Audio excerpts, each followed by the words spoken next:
Welcome back. We're so happy you're here for another story.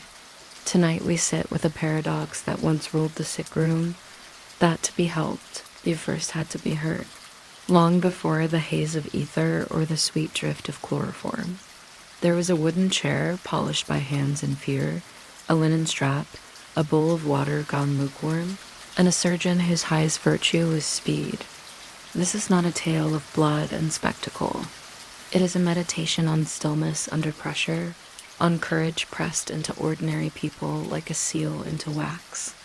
We will move gently past the barber's striped poles and the small brass leech jars, past the trephine skulls found in fields, past the slow logic of remedies that seem strange to us and yet once felt reasonable. We will not linger on what you cannot unsee. We will listen instead for the soft details, the rasp of a whetstone, the vinegar on the air, the whisper of cloth as an assistant ties a knot. Imagine yourself breathing evenly. Imagine the rhythm of old hospitals, the measured tread of clogs on boards, the murmur of students in an operating theater, the faint chiming of a church clock outside. We are not here to thrill. We are here to understand how people endured, and why, and what it cost to survive the cure. Let us begin. It is morning in a city that smells of coal and wet stone. You have not slept. You have watched the window lighten to the color of milk and then to pearl. Your sleeve is pinned up where the skin has soured and gone heavy. Your world has shrunk to an ache that is patient and sure. You did not come here for bravery. You came because the pain has moved into your life like a lodger who will not pay or leave. A dresser, calm, practical, opens the door and says your name with professional gentleness. You stand. The floor is cool underfoot. Someone offers a cup, brandy perhaps, or laudanum measured by a practiced eye. It does not promise forgetfulness, only a softening at the edges. You take it anyway. The room smells of soap, iron, and a sweet sharp tang vinegar and spirits doing their quiet work. They lead you along a narrow corridor. The wall has a scuff where a basin has knocked it 100 times. You notice such things when you are trying not to think. Breath in, breath out. There is a small prayer in the way you place your feet. The operating theater opens like a bowl. Light falls from a high window. Benches rise in neat half rings. A few students lean forward with notebooks ready, their faces eager and pale. To them this is learning. To you it is a passage with no side door. In the center is the chair. It is sturdy oak, smooth by use, with arms wide enough for grip, and straps of buckled leather that hang like dormant snakes. A clean cloth lies folded on the seat. On a nearby table, instruments arranged not to frighten, but to be found in the instant they are needed. Knife, saw, tourniquet, lint, needle, and silk. A small brazier whose charcoal glows as if remembering fire. They are polished into a kind of mercy. The surgeon arrives without fanfare. He is neither villain nor hero. He is a man who has decided that certainty is kinder than hesitation. Reputation follows him like a cloak. Quick hands, clean cuts, a whisper of success where others falter. He speaks softly to you, not about suffering, but about sequence. What will happen first? What comes next? He asks if you understand. You nod. He meets your eyes to anchor you in the room. Assistants step forward. The straps are not cruelty, they are strategy. They save you from your own body's wish to flee. A folded leather pad is offered for your teeth, or a length of rolled linen to hold like a rope. Look at me, the dresser says, and his expression is as steady as a horizon. The tourniquet is wound high, a pressure that feels like an argument with your pulse. The surgeon tests the edge of his knife against his thumbnail, a tiny ritual, part practical, part prayer.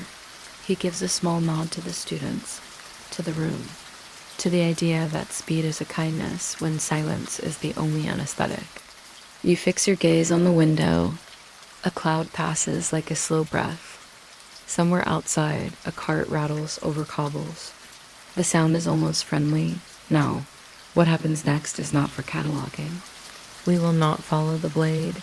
We do not need to. You know enough to understand that skill is the difference between agony that sprawls and agony that is brief. In this theater, the measure of excellence is time reduced to a handful of heartbeats. The surgeon moves with a practiced economy, no flourish, no wasted motion.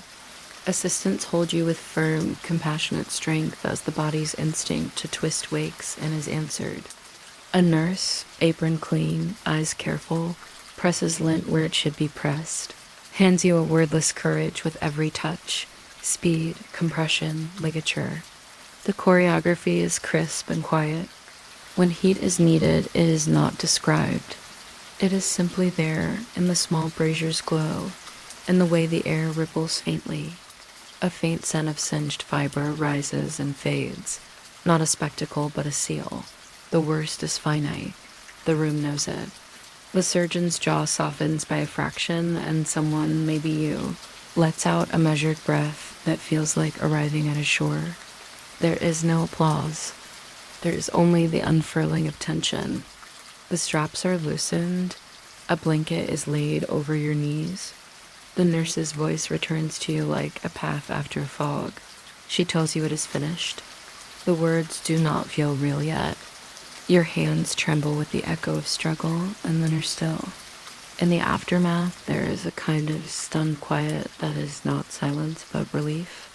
Your thoughts return to ordinary things with surprising speed. The taste of the brandy still at the back of your tongue. The knitting you will not finish this winter. The shape of your doorway at home. Pain remains, yes, but it has changed its grammar. It no longer occupies every sentence. Later, in the ward, you lie with your eyes half closed and listen. To the soft clink of a spoon in a basin. To the church clock again, marking the hours you have rejoined. To footsteps that are no longer coming for you. The surgeon passes once, checks the dressing with a touch that is almost tender, and leaves you to the slow labor of healing that only time can manage. Around you drift the stories of others who have sat in that chair. The stonemason whose crushed hand could not be saved, but whose life was, the child with a crooked bone straightened with splints and hope. The woman relieved of a bladder stone that had turned every day into a bleak season. Each made the same bargain, endure the moment to reclaim the years. This, then, is the daily life of pre-anesthesia medicine as it is lived, not a series of horrors, but a discipline of nerve. A community of hands doing what must be done. A trust placed in speed, in cleanliness, in the steady courage of people who never asked to be brave and were brave anyway. And if you listen closely, beneath the murmurs and the clatter and the scrape of chair legs, you can hear it. The simplest promise a hospital can make to a patient is, we will try to give you back to yourself. The year is somewhere in the 1530s, and the young man in a plain wool coat is not a physician. He is a barber surgeon, which means his hands know razors as well as bandages. And he has learned more from watching flesh knit and fail than from any university disputation. His name is Ambroise Paré, and he walks into history without fanfare, carrying a case of instruments and a habit of noticing what pain will and will not tolerate. He begins, as so many did, in service, cutting hair, lancing boils, dressing ulcers, helping midwives, learning to bind a limb with even pressure. The world around him believes in cautery as a cure, hot iron pressed to a wound, boiling oil poured into the channel of a bullet. Heat used as punctuation at the end of a sentence the body didn't ask to write.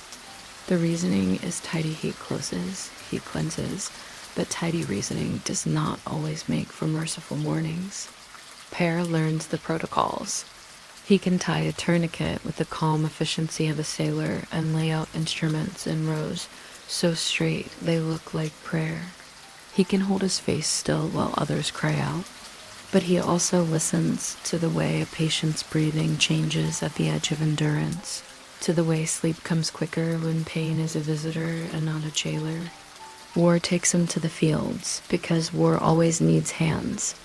The tense smell of tallow and iron, The ground is thick with trampled grass and the quiet of people trying to think about anything but the body. Here the gunshot wound has become a new kind of problem, less a cut and more a tunnel through the day. The standard answer is hot oil. Seethe and seal, someone says, as if it were a household recipe. One night, Paré runs out of oil. There is no drama to it, just an empty flagon and the impossibility of making more before dawn. Necessity clears a path. He makes a dressing of egg yolk, oil of roses, and turpentine, laid gently and bound with clean cloth. It is not a miracle mixture. It is simply kindness made method. In the morning, he checks his patients. Those treated with boiling oil have spent the night in the hard country between waking and faintness, their wounds angry with the memory of heat. Those treated with the soft dressing are resting more easily. They ask for water. They ask for bread. The difference is not theoretical. It is on their faces. Paré does not shout about his discovery. He writes it down. He does it again and again. He watches for fever, for putrefaction, for the soft edges of the mind that tell him he is wrong. But the pattern holds. Gentler care, carefully cleaned wounds and ligature, the tying of arteries when a vessel must be closed. The hot iron is not a doctrine for him. It is a tool, and tools are to be chosen, not worshipped. On other days, he fashions prostheses, an articulated hand that can hold a cup, a leg with a knee joint that allows a man to walk through a market without choosing shame with every step. He is interested in function, not display, in the daily dignity of buttoning a sleeve, of cutting bread without assistance. His drawings are plain and precise like his sentences. He writes in French, not Latin. This matters. It means the people who do the work can read the words. It means a dresser in a provincial town can turn a page and change a practice. He does not claim divine hands. The phrase most often attached to him is simple, almost shy. I dressed him. God healed him. Whether the exact words are said the way we repeat them hardly matters. The humility does. It marks the boundary between procedure and outcome, between what a surgeon can promise and what a body will allow. None of this is easy. There is no ether in these stories, no gentle veil to drop over the eyes. Paré holds a man's forearm while he ties a thread around the cut end of an artery. He rests his palm on a shoulder until the shoulder stops trembling. He tells the family the truth without calling it a victory or a defeat. In a world that loves certainty, he learns to live with likelihood. Cleanliness helps, speed helps, careful observation helps, and he keeps his instruments very, very sharp. He is not alone in his era. Other hands are thinking similarly, tidier technique, fewer theatrics, an emerging respect for what we would one day call asepsis. But Paré's work forms a kind of bridge, from burning shut to binding closed, from the single answer for every wound to the careful choosing of the gentlest effective one. He returns again and again to amputation, the unavoidable procedure that most clearly exposes the ethics of his craft. He designs better saws, curved teeth that cut clean, grips that reduce slipping, and insists that ligature can replace cautery in many cases. He drills his assistants in a quiet choreography, who stands where, which instrument arrives when, how to keep the field as clean as a battlefield allows. The measure of success is not triumph, but lessening, fewer days of fever, fewer nights of delirium, fewer funerals. There are setbacks. A wound that seemed calm this morning clouds by evening. A ligature slips. A fever takes a man whose courage deserved a longer story. Paré writes those too. He does not turn his practice into legend. He keeps it human, and in doing so leaves a map others can follow.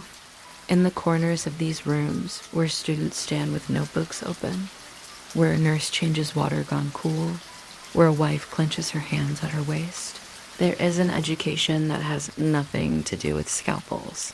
It is the education of witnessing, to see another person endure without flinching from the seeing. Paré understands this. He stands close enough to lend steadiness and far enough to let the patient keep his dignity. It is a small art with a large shadow. When at last the age of anesthesia arrives, either brave like a transparent blanket, chloroform touched to a cloth and passed across a patient's face, the room will change. The chair will remain, but it will greet a stillness of a different kind. The surgeon's skill will still matter, but the measure of mercy will no longer be speed alone. It will be precision without the soundtrack of pain. And yet, the ethic pear sharpened remains, do the least harm that still does good. Choose the method that respects the body's limits. Keep your voice low. Keep your hands clean. Remember that every technique is a conversation with tissues that want, more than anything else, to heal. As we leave him, we do not see a monument or a noisy triumph. We see a man finishing a note at a small desk, eyes tired, hands steady, writing in a language his colleagues can understand. He blows the candle out and listens to the quiet of a ward settling to sleep. What he gives us is not romance. It is permission to be practical, to be kind, to believe that in the absence of anesthesia, gentleness itself is a form of medicine. Museums are a kind of sleep for objects. Drawers slide open on felt-lined runners, light falls in a soft rectangle, and things that once lived in hot rooms and hurried hands now rest under glass. If you stand very still, you can almost hear the habits of the people who use them, the rhythm of rinsing, the measured breath before a cut, the small clink of metal against ceramic. Tonight we will visit those drawers, slowly, and let them tell us what words cannot. A small greenish glass jar sits with a perforated lid, more stringer than stopper. It is not beautiful exactly, it is practical. Inside, once upon a time, a dozen leeches waited for skin. They were the workers of a quiet economy, harvested from marshes, carried in damp cloth. Used to draw away what was thought excessive, blood, yes, but also heat, agitation, imbalance. You can imagine the jar on a windowsill in an apothecary's shop, the sunlight winking through water, a paper label gone soft at the edges. Leeching was not grotesque to those who practiced it. It was tidy. A neat bite, a slow draw, a little gauze. The logic was balanced on the medical scales of the time. Too much of one humor, too little of another, the body as a climate to be corrected. We might smile at the theory, but if you set judgment aside, you can feel the restraint in the method. No roaring fire, no blade. Just a polite insistence of a small mouth and a clock ticking somewhere out of sight. Patients reported lightness after some fainted, an unintended thinning of the day. The jar, now empty, keeps its silence. Another drawer holds a brass rectangle with a lever and a secret. Opened, it reveals a scarificator, a compact machine of tiny blades meant to make shallow, parallel cuts in an instant for cupping or controlled bleeding. Its engineering is tidy, almost cheerful in its clockwork. Next to it, a set of thick-lipped cupping glasses sit stained at the rim, used with a quick flame to draw a soft vacuum and lift the skin. Applied in tidy rows along the back, they promise relief from congestion, a coaxing of the body's weather toward clearer skies. The marks they left were brief constellations on the skin, fading over days. In their time, they were not a spectacle, they were routine. You can picture a barber surgeon's apprentice warming the air inside a cup with a twist of burning paper. His movements fluent and unhurried, the patient bracing for the gentle pull, thinking of something else. Here's a bone saw, teeth fine and bright, the handle worn smooth where a hand adopted it over years. You expect menace and find instead proportion. The blade is short. The curve is designed to clear flesh. The set of the teeth avoids snagging. On the same tray rests a trephine, a small crown saw for opening the skull, its central pin adjustable so the first turns are guided, not gouging. Next to these, a bristle brush for bone dust, a spatula for lifting a roundel of bone once freed, and a silver probe, cool, reflective, more thoughtful than invasive. We have found skulls and graves with neat circular windows cut long ago, their edges rounded and healed. The bone tells you the owners survived the opening by months, sometimes years. Why trepannings were done, head injury relief, persistent headaches, seizure, or a belief that something unwelcome needed a door, we cannot always say. But the evidence of healing is a soft, sober miracle. A stranger lived on, a stranger's nights were quieter afterward, a stranger's grandchildren never knew the name of the hand that studied the trephine. On a table in a maritime gallery, a surgeon's chest from a wrecked ship rests open, the sea long since shaken out of its joints. The tools inside are familiar: forceps with scalloped grips, a pewter syringe, rolls of lint, a tourniquet with a buckle that still works. The wood smells faintly of salt even now. You can build the picture around it: a hold that rocks, a lantern that swings, a patient brace between barrel and beam while the surgeon arranges his world on the lid of the chest. At sea, the cure was whatever could survive damp and motion. Speed and cleanliness traveled there too, accompanied by whatever courage could be found in a ration of spirits and a prayer with no priest. Not every medical object is metal or glass. In drawers of ephemera are tokens and charms: a narrow ribbon printed with a saint's name, a folded paper with a verse, a simple wooden bead worn smooth by worry. They accompanied operations like companions you do not introduce in public. The nurse might tuck one under a pillow and say nothing. The patient might grip one in the fist beneath the blanket. Even the most practical rooms had room for hope, and hope often asked to be held. There are also letters ink faded to a warm brown, written with a deliberate hand, to thank a surgeon for an extra winter of walking, or to ask whether a swelling should be lance when the moon was dark rather than bright. Between lines is a kind of negotiation with fate. I will do as you say. Tell me I have done enough. Archaeology has a way of offering answers by asking better questions. A grave yields a skull with a hole perfectly bored and healed. Nearby lies another with 4 attempts, only one complete, the bone begun and then abandoned. Were there multiple procedures across a life? Did a practitioner stop because the patient stirred? Was the second skull a lesson gone too far? We do not know. We build gentle narratives and try not to be certain. In bogs and fields, small lancets have been found, their steel gone dark, their cases engraved with initials, evidence that bleeding was as domestic as it was professional. A farmer might let himself in spring, trusting it like pruning. It was part calendar, part care, an adjustment to the body's calendar that matched the orchard's. We need not approve to understand the coherence it had for them.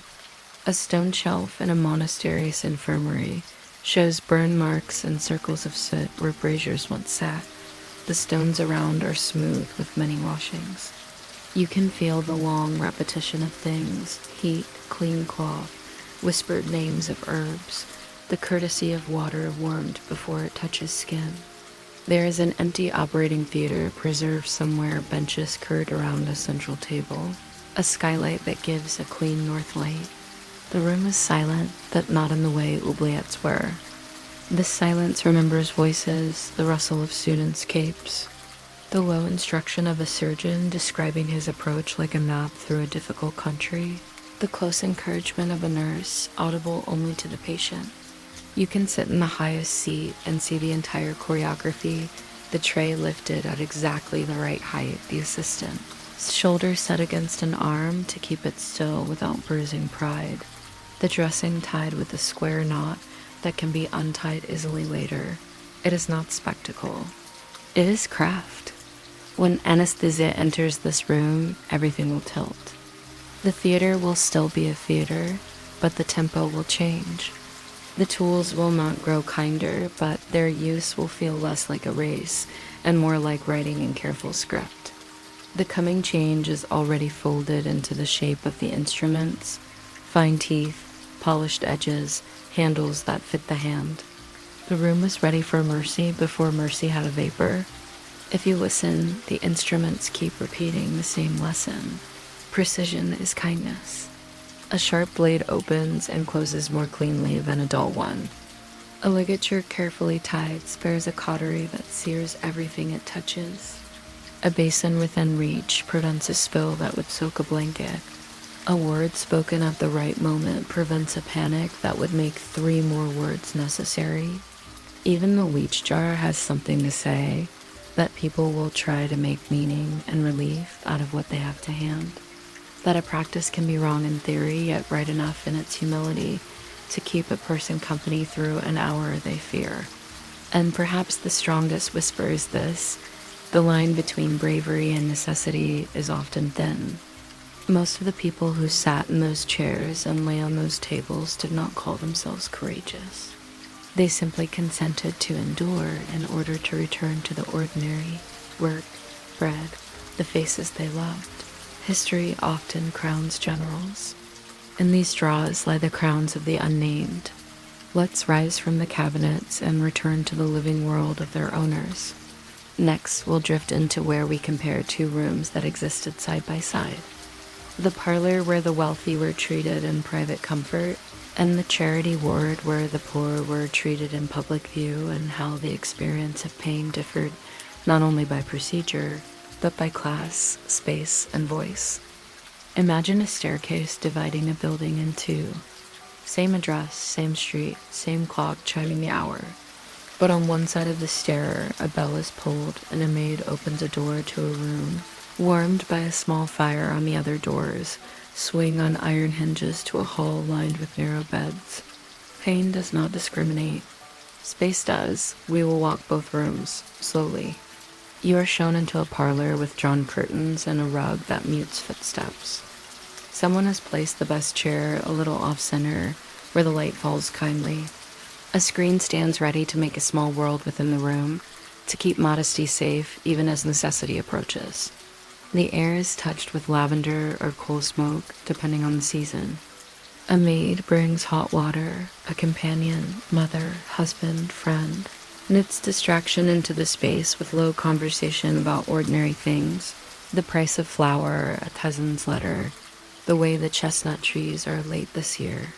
The surgeon arrives by appointment, his bag clean, his cuffs unfrayed.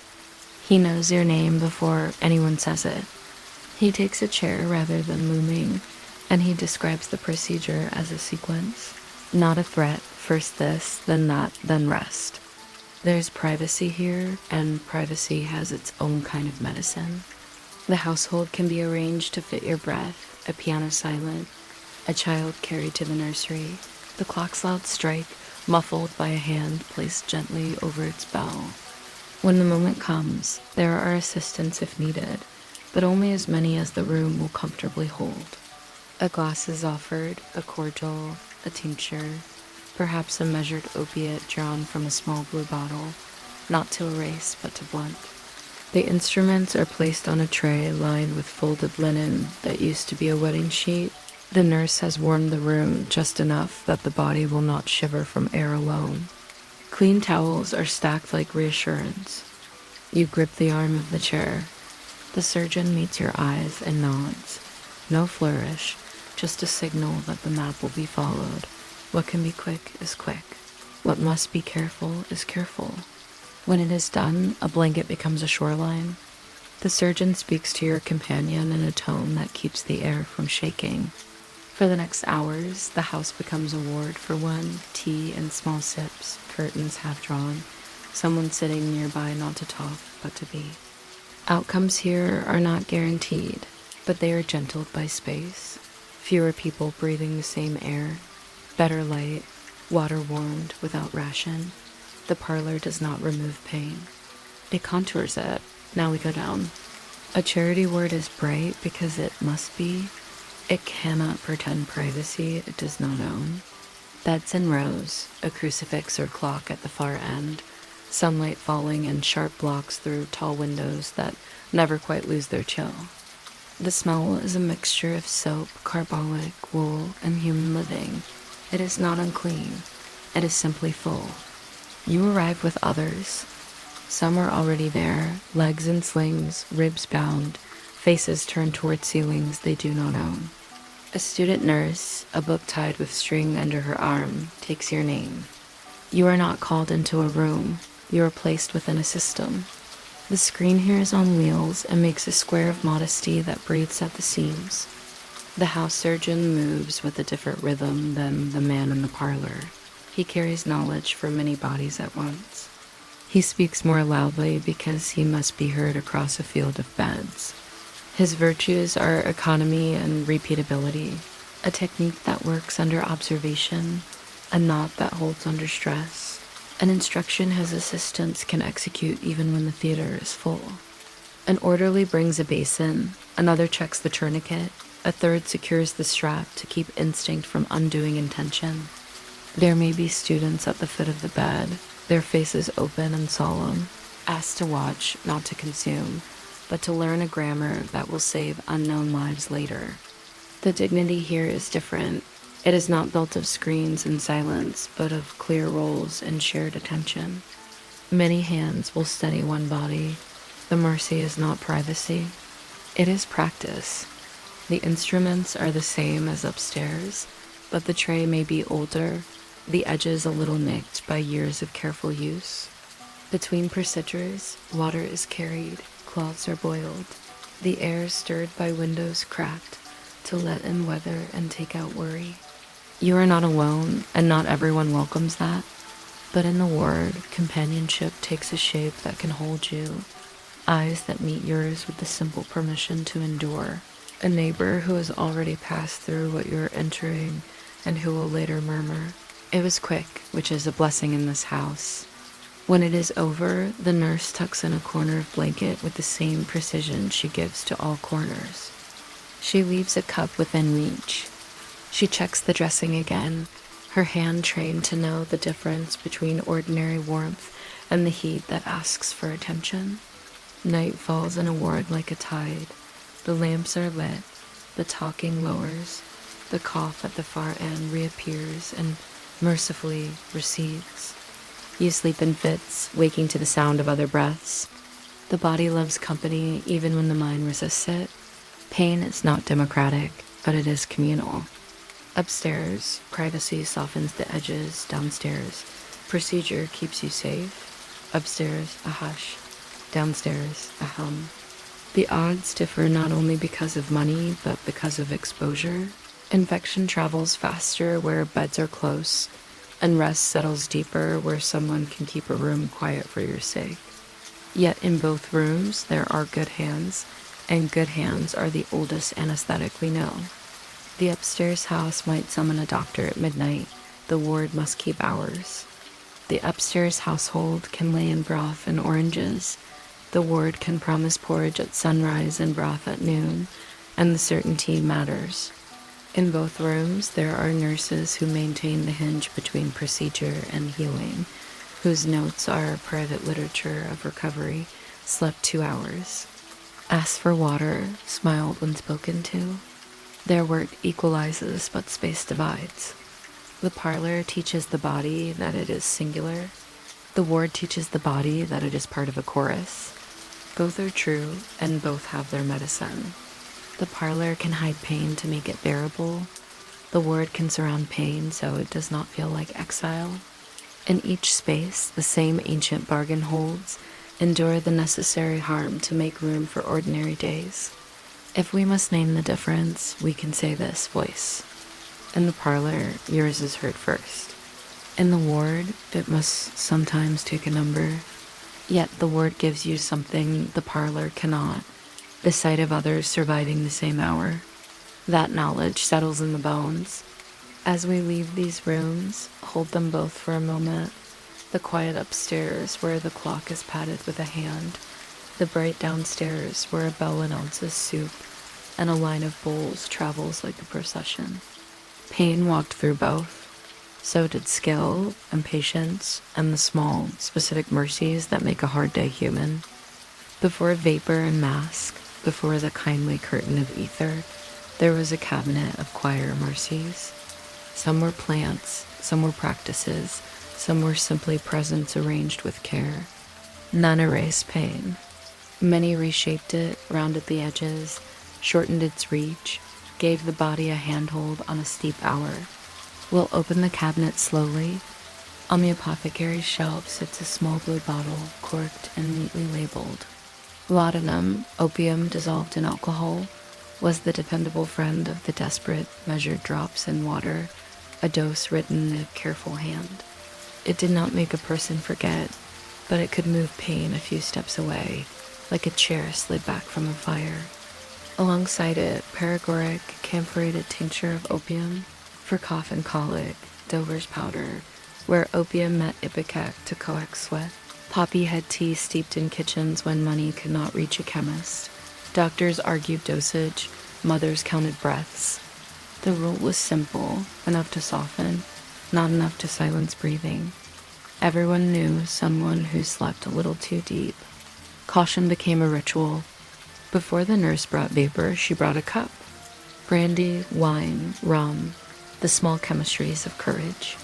Warmed in a spoon, cut with water, sipped to steady hands and widen the world just enough. Alcohol was never anesthetic in the true sense. It was social anesthesia, loosening fear, giving the jaw something to do besides clench. In naval chest, the ration sat beside the tourniquet. On land, a cordial stood on the mantel, a promise in glass. Pain is a language. People learn to answer it with temperature and pressure. Cold, snow packed in a cloth, ice held against skin, evaporating spirits blown on the surface, dampened nerves. Surgeons rinse blades in cold water between moves to keep edges keen and hands steady. Compression, a strap wound high, a cord tied just so, stole sensation from a limb long enough to work. Not just to stop blood, but to shorten the conversation between cut and mind. Timing dawn when the body is cooler, a window thrown open, a moonless night for quiet Sunday, because more hands could come. Superstition sometimes overlapped with science in ways that accidentally helped. There were stronger doors than opium, and they swung on dangerous hinges. Mandrake with scopolamine-like quiet, henbane, belladonna, plants that could calm the gut, slow the heart, deepen a drowse. Recipes lived in margins and memories, a few leaves in wine, a draught the color of tea. Some slept, some did not wake. Practitioners who were careful kept these as edges, not centers, last resorts when the hour required boldness. The lesson they left us is simple. Strength without measure is no mercy. Even without drugs, attention can be moved like a lamp. Mesmerism, hypnosis, distraction, whatever name a century preferred, asked the mind to stand somewhere else for a while. A surgeon might fix a patient's gaze on a shining coin or a spot of light. A clergyman might speak a prayer in a cadence made for breathing. A nurse would count slowly with me in and out and press a palm to a shoulder. Steadiness transmitted through skin. In some rooms, a violin played a narrow melody to give pulse a partner. None of it erased the cut. Much of it organized the panic, turning a storm into weather one could walk through. Pain was also met where people lived. Willow bark for its quieting bitterness, clove pressed to a tooth, mint and camphor for headache, valerian for a night that would not settle. Lavender and linens, vinegar on claws wiped over skin, not as cure, but as context. Clean scents that told the mind the room was tended. Broth, bread, warmth, the ordinary restoratives that don't impress textbooks, but keep bodies brave. Beyond substances, there were shapes that hold people. The strap was not humiliation, it was covenant. We will keep you from harm, while harm is necessary. The bite stick or folded leather was not spectacle. It was a channel for effort, a way to write the moment into muscle without tearing it. The metronome of a voice, the square knot laid neatly, the basin placed exactly where a hand would reach all the small predictions that reduced surprise, and with it, suffering. Families did their own medicine, a hand to hold, a story told in pieces, an object pressed into a palm. A coin, a saint's ribbon, a smooth stone carried for years. The body listens to such things. Every remedy in this cabinet carries a question. What is the least we can do that still helps? Too little and the hour becomes a cliff. Too much and the breath forgets its work. Between those and art, dosage measured by person, not just by dram. Expectation set gently. Aftercare treated as part of the cure, not an afterthought. And always the fallback when mixtures ran out and methods failed. Cleanliness, speed, and kindness, the three oldest anesthetics. Clean reduces the future's pain, speed shortens the present's, kindness steadies the bridge between them. When anesthesia arrived, not everything in this cabinet was put away. Opioids remained. Cold, pressure, voice, ritual, touch, they stayed. Because even with ethers quiet, there are minutes before and after, thresholds that respond best to human arrangements rather than chemistry. The best theaters learn to keep both, the science that closes eyes and the manners that keep the person intact. There is a moment in medical history when the theater did not grow cleaner or grander or richer, only quieter. It is not a march but a hush, like snow arriving. People would later carve names into it, dentists and surgeons, professors and skeptics. But in the rooms where it happened, the first truth was simple. Someone closed their eyes and did not cry out, and everyone else in the circle felt the future enter. Imagine the theater again. The benches, the skylight, the tray laid out with formal care. The chair is there, but the table is now preferred. The body reclined, the chest free to rise. A glass globe, a cloth cone, a simple inhaler, nothing majestic, just apparatus. The nurse has a bottle that smells faintly of pears, ether, or of something sweet and floral. That clings to the air a little longer, chloroform. The surgeon's hands are still steady, but the pace inside those hands is about to change. A patient sits, afraid in the ordinary way, holding courage like a coin in the mouth. Instead of a strap offered first, there is explanation. You will breathe this, it will feel cool, then heavy. You will drift, we will be here. Reassurance becomes a technique. The cloth touches the face. The first breaths are cautious, half sips, then deeper, until the pupils grow remote and a hand that was clenched forgets its fist. The nurse checks the jaw, the pulse, the color. The room listens to a new metronome breathing. A signal passes between surgeon and nurse now, and the work begins. The choreography changes. Speed matters still, but precision now sits in the first chair. Without writhing to anticipate, without a body trying to leave its own skin, the cut can be smaller, the search gentler, the stitching closer to neat handwriting than to shorthand. Students lean forward, astonished not by violence deferred, but by quiet detail finally visible. Ether is clumsy at first. Rooms fill with its fugitive perfume, lamps are watched, windows opened. People choke, some fight the mask and must be soothed back to the shore of it. There are failures, a breath that will not deepen, a heart that stays uncertain too long. The theater learns a new literature of caution, fasting beforehand, careful dosing, keeping the airway a clear avenue. Practices congeal into protocols. What was daring becomes method. Then chloroform appears, tidier, less pungent, more portable. A few drops on a handkerchief, a cleaner quiet. It travels quickly through parlors and lying in rooms, where childbirth finds a new ally. A woman, queen, seamstress, anyone at all, presses the cloth to her own face in labor, and discovers that the long corridor of that event can be made to turn a gentle corner. Controversies bloom and subside, moralists murmur, practical women ignore them. A generation grows up knowing that some pains need not be performed to count as endured. Not everyone agrees. Some surgeons distrust the veil, afraid of what they cannot ask the body to tell them in the moment. Others fear the edge where sleep shades into danger. There are tragedies, names recorded in small, sorrowing ink reminders that every mercy has a shoreline you must learn by walking, yet the arc does not bend back, it settles. The theater goes on its new register. Outside the hospitals, the change ripples. The barber surgeon sign, red, white, and blue, fades from medical meaning to decoration. Cleanliness, already becoming a creed, can now be pursued without the gusts of panic that made calm impossible.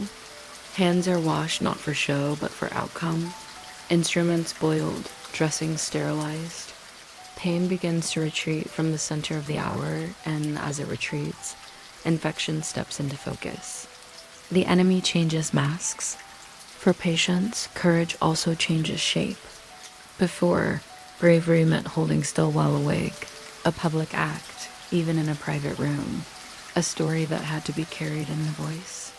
After, bravery becomes quieter, the faith to surrender consciousness, to trust that the room will keep you safe while you cannot speak for yourself. This is not lesser courage.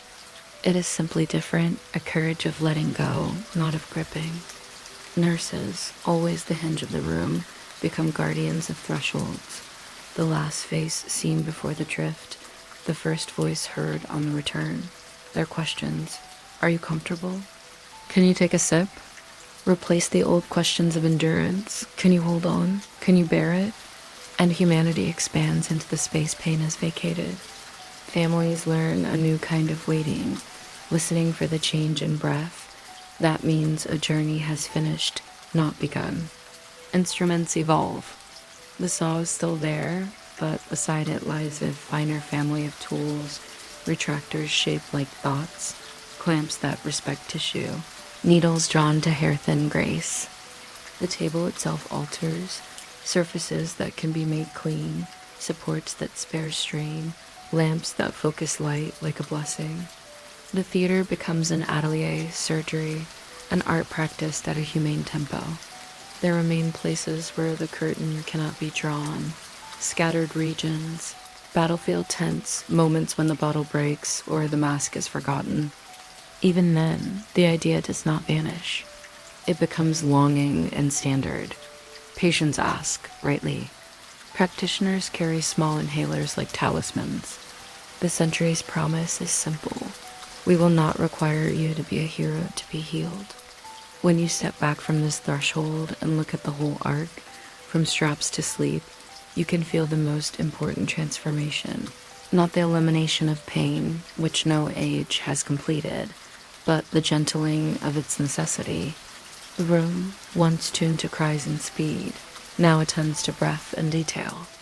Suffering moves from expectation to problem, from price to avoidable cost. It is a moral shift as much as a technical one. And yet, the old lessons survive. Even under ether, even with perfect technique, the oldest anesthetics still work. Cleanliness to spare the future, kindness to steady the present, craft to shorten the road between them. The mask lowers, the hand holds. The voice counts. The patient returns. Somewhere a clock strikes the hour, and for the first time in the theater's life, the sound is not competing. It is simply a clock, heard by people doing careful work while another human being rests.